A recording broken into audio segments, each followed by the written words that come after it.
Hello busy people, welcome back to my channel.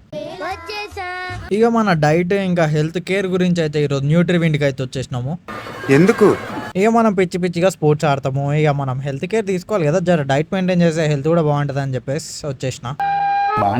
ఇక లోపల రాగానే హైట్ వెయిట్ రెండు చెక్ చేసేసారు. ఇక నెక్స్ట్ డైటీషియన్ వచ్చేసి మన బీపీ చెక్ చేసి ఇక మన గురించి అన్ని తెలుసుకురు, ఎప్పుడు అంటావు, ఏం తింటావు, ఏంది ముచ్చట అని చెప్పి. ఇక దాని తర్వాత మన హెల్త్ కండిషన్స్ బట్టి మనకి ఎనర్జీ కావాలంటే ఏ ఫుడ్ తినాలి, ఏ డైట్ మెయింటైన్ చేయాలని చెప్పేసి అన్ని మనకి రికమెండ్ చేసిరు. ఇక నెక్స్ట్ అయితే వాళ్ళ సీఈఓతో కలిసేసి ఇంకా వాళ్ళు ఎక్స్ప్లెయిన్ చేస్తారు వాళ్ళ దగ్గర ఏమేమి ఫెసిలిటీస్ ఉన్నాయో, ఏమేమి ప్రొవైడ్ చేస్తారో, దేని గురించి ట్రీట్మెంట్ ఉందో, like weight loss, weight gain, diabetes, PCOD diet, thyroid diet, diet for skin and hair, ఇలా చాలానే ఉన్నాయి. ఇట్లా ఏ ప్రాబ్లం ముచ్చట ఉన్నా పోయి చెప్తే వాళ్ళు సొల్యూషన్ ఇచ్చేస్తారు మనకి. ఇంకా వీళ్ళు న్యూట్రిలైన్స్ అకాడమీ కోర్స్ కూడా ఆఫర్ చేస్తారు. ఎవరికైనా ఇంట్రెస్ట్ ఉంటే they can join. If you want know more, పైన నంబర్ కి ఫోన్ చేసి కనుక్కోండి. ఇంగ్లీష్ ఏంట్రా? వీళ్ళ లొకేషన్ వచ్చేసి నల్లకుంటలు ఉంటుంది. ఇంకా మీకు ఫుల్ లొకేషన్ కోసం మీ పైన నంబర్కి కాల్ చేయండి, వాళ్ళే చెప్తారు.